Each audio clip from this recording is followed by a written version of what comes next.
A key characteristic to being a successful business person is being genuine and hardworking. And there's one other key attribute that Holly Croteau has that we talked about in this first segment with her. Her story is incredible. Holly is an amazing person, and I hope that you take the time to learn from Holly because it will make you a better business person. Well, welcome to the show. Thank you. Today we have my good friend Holly Croteau. Well, she's my friend, and she's Lauren's good friend. I'm everybody's friend. But I want to say, I feel as though your whole family is my friend because I love your husband. Thank you. And I love your daughter. I think, we had her on the show, which is one of the best episodes we've ever had.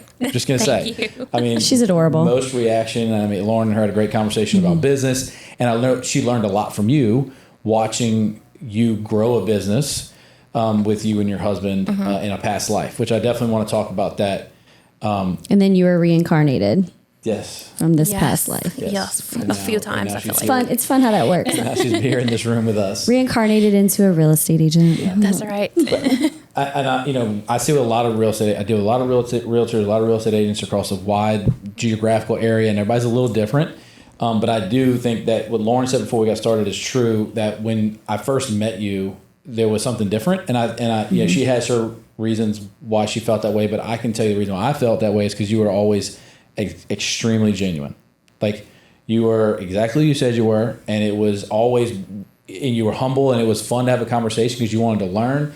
And I know that stems from your background and what you did at the MLM that you were working for before. And I know that if you're listening to this and you're trying to say, well, why would I want to use Holly as a realtor? I think it's because of your background that you've had and being successful in that organization and learning what you learned and then knowing what you want to do similarly, but also what you want to do differently. And so let's talk about you in your past life and how you kind of got to here as a realtor. Awesome. Well, I grew up in Colorado. Where's that? No. I know. I'm going next week. Away. I'll send you some pictures. Oh, please. But anyway, my dad was a developer. So my family's kind of always been in real estate in one capacity or the other, something else that you and I have in common, I think. And so as a kid, I always kind of wanted to be a real estate agent, but I put that on the back burner and pursued some other things.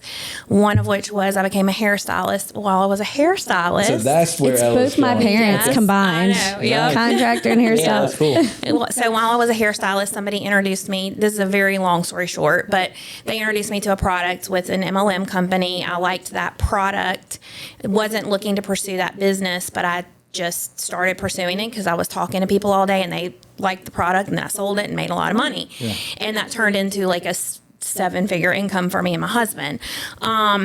And we did that consistently for 10 years. We built a business of over 5,000 people that we were mentoring in businesses and things. But when you take a hairdresser, and my husband was a personal trainer, and you're like, here, you're a leader, you're going to lead all these people.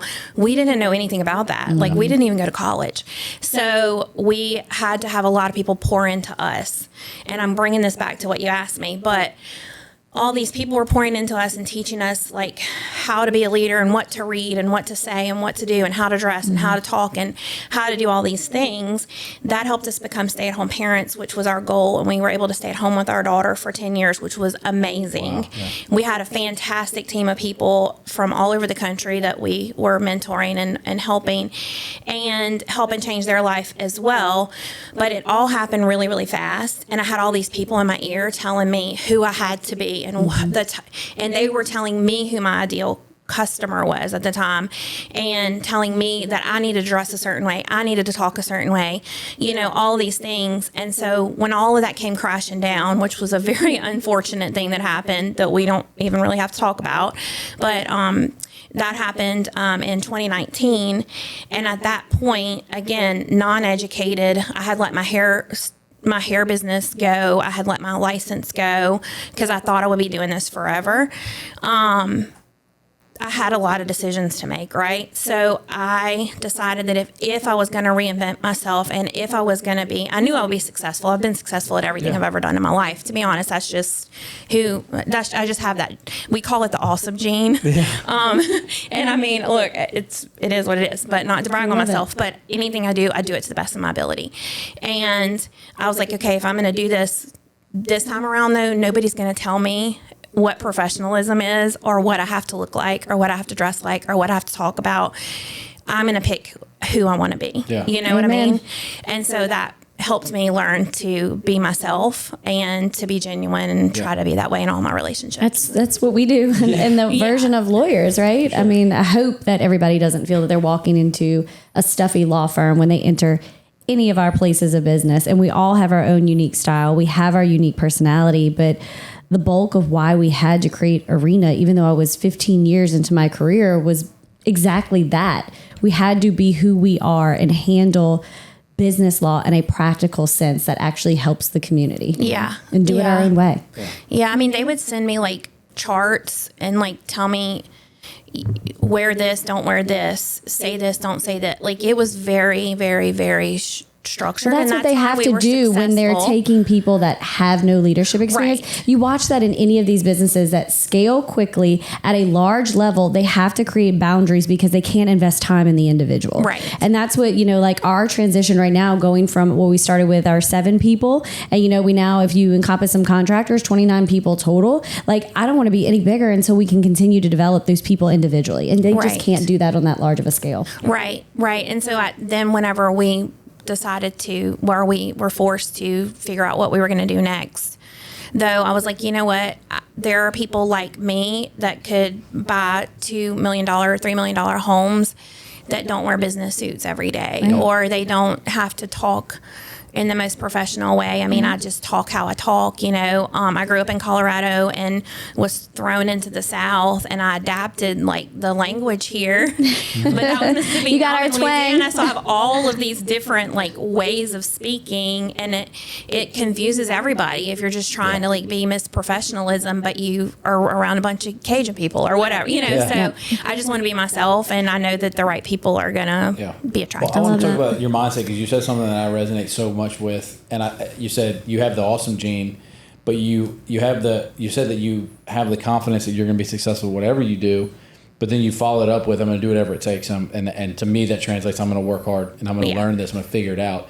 And I think that there's an element of people that they feel as though there's these people that just have this like gift, but really it's grit. It's grit and confidence in yourself too, like that you're going to make a mistake and you'll be okay. I can attribute that to my parents and the way they raised me, and my grandparents and the way they always believed in me, even though I didn't always make the right decision. They always told me I could be whatever I wanted to be. And it was just always that positive affirmation that allowed me to feel like I could keep going. But, it always funnels back down to the awesome gene is confidence and hard work.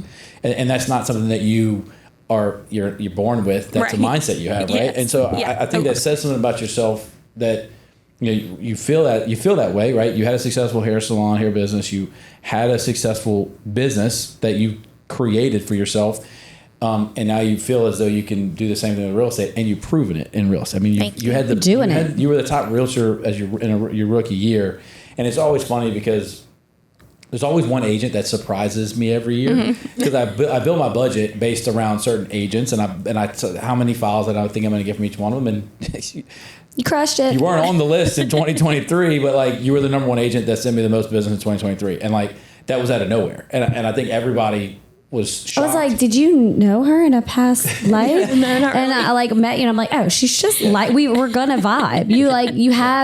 Y'all say the awesome gene. We always joke around that we met each other. It was a very short period of time that we realized we shared the same level of crazy. That's kind of how we refer to it. You're the same level of crazy, so it's just gonna make sense. Yeah. We're gonna make it happen. Yeah. The mindset that you also got to, I don't want to discredit the tools that you were given in that company, because whenever we met, a lot of the reasons why we connected was because of your mindset around leadership, and you talked about it, right? We talked about it before we started this conversation, that your mindset around leadership is not you're given a position. You're a leader in every aspect of your life, no matter what position you have, because there's people that you're going to be trying to make better, you're trying to help them accomplish whatever they want to accomplish, and in that fact, you are a leader in your family, with your clients. And so as a realtor, how is your mindset around leadership when it comes to what you do every day? So I think first of all, the book, The 21 Irrefutable Laws of Leadership by John Maxwell, is something that I really grabbed onto in that time in my life. And it was real eye-opening to me, because sometimes you're around people and they're put into this position of leadership, and then you see them outside of that and you're like, who is this Yahoo? Like, they are totally, like, somebody just elevated them to that level, but they're really they're like the lowest of the low. And I don't mean that, I No, don't mean when that you ugly. study leadership, you realize that most positional leaders are not leaders at all. Right. And I didn't want to be that way. Even though I was in my MLM, I mean, I elevated myself very quickly in that company. And that, again, they threw me on this platform and told me what to say and how to dress and what to do. But I wanted to become somebody who was genuinely somebody that people wanted to lead them. And so I would say that no matter, one of the things that I always have told people that I was mentoring, or my daughter, my husband and I have tried to instill in her, is that you may be leading one person and it may be yourself, but you wake up every day and you're leading somebody. And one day it may be 5,000 people. Right now I'm a small real estate team. I have one other person that I just brought on that's a new agent. And she's doing great, by the way. She's awesome. Yeah. Love her so much, and she's great. But it took me a long time because I was looking. I'm only looking for people that have that, what we're going to call the awesome gene, and that is a combination of confidence, but also willing to work hard and have a strong purpose in why you're doing what you're doing. Yeah. And you have to. So one of the things I always tell people is when you lay your head down at night, if you're self-employed, which as real estate agents we all are. The only thing that really it can either hire you or fire you is your purpose. So what is your purpose in what you're doing? I know why I'm doing what I'm doing, and it's changed because my daughter's an adult now. So I just have different reasons to do what I do and work as hard as I do. But you lay your head down at night. So I guess maybe your purpose is also your leader. Yeah. You lay your head down at night and you think, okay, did I hire myself today or did I fire myself today? And if you can live every day with thinking about that, then it doesn't matter who's following you. You know where you're going, and the right people are going to come along. Yeah. Does that kind of answer your question? Yeah, 100%. Okay. In a beautiful way. Yeah, going so many directions. Thank you. Yeah, and I think having the self-awareness to say, I would not have hired myself today, and how can I tomorrow change that? Yeah. Just the fact that you are teaching your daughter to self-assess. I've said it several times on camera, off camera, but people do not want to see themselves accurately. And sometimes the biggest value in their life is a friend who puts that mirror in front of them and forces them to confront it, because we're human. So Right. you show up every day wanting to be the best version of yourself, but that's not always enough. And that's where it comes for the purpose, which it's, so many people, especially in sales, which I put real estate in the sales bucket because it draws that type of personality in. They love looking at the numbers and having some, number or volume based goal, but that's fleeting and that's going to go to the wayside pretty soon. So you have to have that deeper purpose, like you said, that drives you where you're going. And one of my favorite questions to ask somebody is, what is your definition of success? Like if you truly envision 6 months from now, a year from now, when that goal is accomplished, what are the feelings and what do you see yourself surrounded by? Because you wind up realizing that it had nothing to do with accomplishing that goal, but oftentimes it's the peace or the mindset that you have and the impact that you've made on somebody else. Yeah. And then once you see that clearly, then you truly can understand what your purpose is. Yes, absolutely. Yeah. Absolutely.